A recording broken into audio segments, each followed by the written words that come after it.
Hi hello welcome back to my YouTube channel. So ಇವತ್ತಿನ vlog ಬಂದುಬಿಟ್ಟು ನೆನ್ನೆದೇ continuation vlog, ಅಂದರೆ ನಾವು ಟ್ರಿಪ್ ಹೋಗಿದ್ವಲ್ಲ ಅದರದ್ದೇ ಕಂಟಿನ್ಯೂಯೇಷನ್ ವ್ಲಾಗ್. ಸೊ ಧರ್ಮಸ್ಥಳ ಎಲ್ಲ ನಾವು ಮುಗಿಸ್ದಾಗ ಆಲ್ಮೋಸ್ಟ್ ಒಂದು 3:30-4 ಹಂಗಾಗಿತ್ತು. ಸೊ ಅಲ್ಲಿಂದ ಹೊರಟಿದ್ದು ಬಂದುಬಿಟ್ಟು ಸೌತಡ್ಕ ಗಣೇಶನ ದೇವಸ್ಥಾನ. ಸೊ ಗಣೇಶನ ದೇವಸ್ಥಾನ ಎಲ್ಲರಿಗೂ ಗೊತ್ತೇ ಇರುತ್ತೆ, ಆನ್ ದ ವೇ ಹೋಗ್ತಾನೆ ಸಿಗುತ್ತೆ.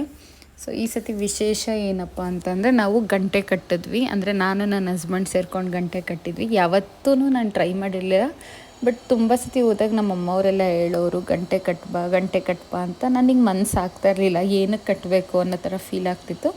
ಬಟ್ ಈ ಸತಿ ಯಾರ್ದು ಸಜೆಷನ್ಸ್ ಇಲ್ದಲೆ ನಾನು ನನ್ನ ಹಸ್ಬೆಂಡ್ ಇಬ್ಬರೇ ಹೋಗಿ ಗಂಟೆ ಕಟ್ಟಿದ್ವಿ. ಅಂದರೆ ಯಾರೂ ಕಟ್ಟಿ ಅಂತ ಹೇಳಿಲ್ಲ, ಬಟ್ ಸ್ಟಿಲ್ ನಮಗೆ ಫೀಲ್ ಆಯಿತು, ಅದಕ್ಕೆ ಕಟ್ಟಿದ್ವಿ. ಒಂಥರ ಪಾಸಿಟಿವ್ ವೈಬ್ ಥರನೇ ಫೀಲ್ ಆಯಿತು. ಧರ್ಮಸ್ಥಳ ಎಷ್ಟು ರಶ್ ಇತ್ತು, ಸೌತಡ್ಕ ಕಡಿಮೆನೇ ರಶ್ ಇತ್ತು.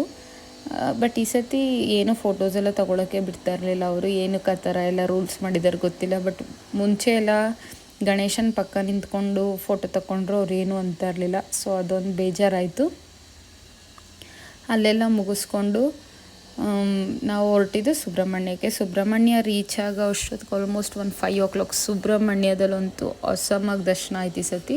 ಏನಪ್ಪ ವಿಶೇಷ ಅಂತ ಅಂದರೆ ನಾವು ಹೋಗಿದ್ದ ದಿನವೇ ಷಷ್ಠಿ ಇತ್ತು, 2 ಷಷ್ಠಿ ಇತ್ತು, ಒಂದು ಕಿರು ಷಷ್ಠಿ, ಇನ್ನೊಂದು ಪಂಚಷಷ್ಠಿ ಅಂತ ಅನಿಸುತ್ತೆ ಮೇ ಬಿ. ಷಷ್ಠಿ ಇತ್ತು. ನಾವು ಹೊರಡೋ ಟೈಮ್ಗೆ ಇನ್ನೇನು ರಥೋತ್ಸವ ನಡಿಬೇಕು ಅಂತ ಅಂದ್ಬಿಟ್ಟು ಹೋಗಿದ್ದ ಭಕ್ತಾದಿಗಳನ್ನೆಲ್ಲ ಡೈರೆಕ್ಟಾಗಿ ದರ್ಶನಕ್ಕೆ ಬಿಡ್ತಿದ್ರು. Within 5 minutes, max to max 7 minutes ಆಗಿರ್ಬೋದು ಅಷ್ಟೇ ನಮ್ಮ ದರ್ಶನ. ವಿತಿನ್ 7 ಮಿನಿಟ್ಸಲ್ಲಿ ನಮ್ಮದು ದರ್ಶನನೇ ಮುಗ್ದೋಗಿತ್ತು. ಇದೇ ಫಸ್ಟ್ ಟೈಮ್ ನಮಗೆ ಸುಬ್ರಹ್ಮಣ್ಯದಲ್ಲಿ ಇಷ್ಟು ದರ್ಶನ ಆಗಿರೋದು. ಒಂದು ಸತಿ ಅಂತೂ ಎಷ್ಟು ರಶ್ ಇರೋದು ಅಂದರೆ ಸುಬ್ರಹ್ಮಣ್ಯ ಹೊರಗಡೆಯಿಂದನೇ ಸುಮ್ಮನೆ ನಮಸ್ಕಾರ ಹಾಕ್ಕೊಂಡು ವಾಪಸ್ ಬಂದುಬಿಟ್ಟಿದ್ದೀವಿ, ಅಷ್ಟು ರಶ್ ಇದೆ ಸುಬ್ರಹ್ಮಣ್ಯ. ಬಟ್ ಇದೇ ಫಸ್ಟ್ ಟೈಮ್ ನಮಗಿಷ್ಟು ಫ್ರೀಯಾಗಿ ಸಿಕ್ಕಿದ್ದು. ಅದಾದಮೇಲೆ ಸ್ವಲ್ಪ ಸಂಕಲ್ಪ ಮಾಡ್ಸೋಕ್ಕೆ ಹರಕೆ ಇತ್ತು. ಸೊ ಸಂಕಲ್ಪ ಮಾಡಿಸಾದ್ಮೇಲೆ ಮತ್ತೆ ಸಂಕಲ್ಪ ಮಾಡಿಸಿರೋರಿಗೆ ಮತ್ತೆ ಡೈರೆಕ್ಟ್ ದರ್ಶನ ಬಿಟ್ಟಿದ್ರು. ಸೊ 2 ಸತಿ ಸುಬ್ರಹ್ಮಣ್ಯನ ದರ್ಶನ ಆಯಿತು. ಸೊ ಅದು ಸ್ವಲ್ಪ ಪಾಸಿಟಿವ್ ವೈಬ್ ಥರನೇ ಫೀಲ್ ಆಯಿತು.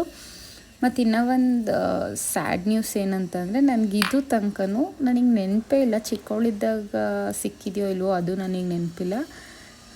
ಸುಬ್ರಹ್ಮಣ್ಯದಲ್ಲಿ ಒಂದು ಸತಿ ಕೂಡ ನಾನು ಅನ್ನಪ್ರಸಾದ ಊಟ ಮಾಡಿಲ್ಲ, ನನಗೆ ಸಿಕ್ಕೂ ಇಲ್ಲ. ಅದೊಂದು ಬೇಜಾರು. ಬಟ್ ನಾವು ಈ ಸತಿ ಅಂದ್ಕೊಂಡಿದ್ವಿ ಧರ್ಮಸ್ಥಳ ಬೇಗ ಮುಗಿದ್ರೆ ಸುಬ್ರಹ್ಮಣ್ಯಕ್ಕೆ ಹೋಗ್ಬಿಟ್ಟು ಅಲ್ಲಿ ಅನ್ನಪ್ರಸಾದ ತಗೊಳ್ಳೋಣ ಅಂತ.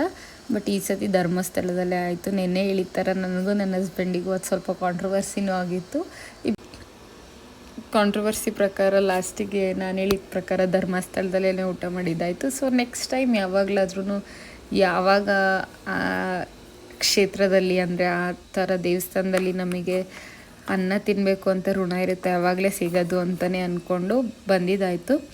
ಸೊ ಸಂಕಲ್ಪ ಮಾಡಿಸಿದ್ದು ಏನು ಸಂಕಲ್ಪ ಅಂತ ಅಂದರೆ ಷಷ್ಠಿ ಪೂಜೆನೋ ಏನೋ, ಅದ್ರ ಹೆಸರು ಏನೋ ಡಿಫ್ರೆಂಟಾಗಿದೆ. ಏಕೆಂದರೆ ಅದನ್ನು ಬರ್ಸೋಕ್ಕೆ ನಾನು ಹೋಗಿರಲಿಲ್ಲ, ನನ್ನ ಹಸ್ಬೆಂಡೇ ಹೋಗಿದ್ದು. ಅವ್ರಿಗೆ ಯಾರೋ ಹೇಳಿದ್ದು ಮಾಡ್ಸೋಕ್ಕೆ ಅಂತ ಅಂದ್ಬಿಟ್ಟು ಅದಕ್ಕೋಸ್ಕರ ಅವರೇ ಹೋಗಿದ್ದು. ಅದ್ರ ಹೆಸರು ಅಷ್ಟು ನೆನಪಿಲ್ಲ. ಆದರೂ ಸಂಕಲ್ಪ ಮಾಡಿಸಿ ಅದೊಂದು 15-20 ಮಿನಿಟ್ಸ್ ತೊಗೊಂತು ಅಷ್ಟೇ. ಸೊ ದರ್ಶನ ಅಂತೂ ತುಂಬ ಚೆನ್ನಾಗಾಯಿತು. ಮತ್ತು ಯಾರೇ ಧರ್ಮಸ್ಥಳ ಸುಬ್ರಹ್ಮಣ್ಯ ರೂಟ್ ಹೋಗಬೇಕು ಅಂತ ಅಂದ್ಕೊಂಡಿರೋರು ಅಷ್ಟೇ, ಒಂದು ಸಜೆಷನ್ ಏನಪ್ಪ ಅಂದರೆ ಶಿವರಾತ್ರಿ ಮುಗ್ದು ನೆಕ್ಸ್ಟ್ 1 ವೀಕ್ ಒಳಗೆ ಹೋಗಿ, ನಿಮಗೆ ತುಂಬ ಫ್ರೀ ಇರುತ್ತೆ. ಯಾಕೆಂದರೆ ಪಾದಯಾತ್ರೆ ಹೋಗಿರೋರೆಲ್ಲ ಬಂದು ಮುಗ್ದಿರುತ್ತೆ ಆ ಟೈಮಲ್ಲಿ. ಶಿವರಾತ್ರಿ ಆದಮೇಲೆ ಹೋದ್ರಂತೂ ವಿತಿನ್ 1 ವೀಕ್ ಸ್ಪ್ಯಾನ್ ಆಫ್ ಟೈಮಲ್ಲಿ ಡೈರೆಕ್ಟ್ ದರ್ಶನ ಬಿಡ್ತಾರೆ. Thank you for watching. Bye bye.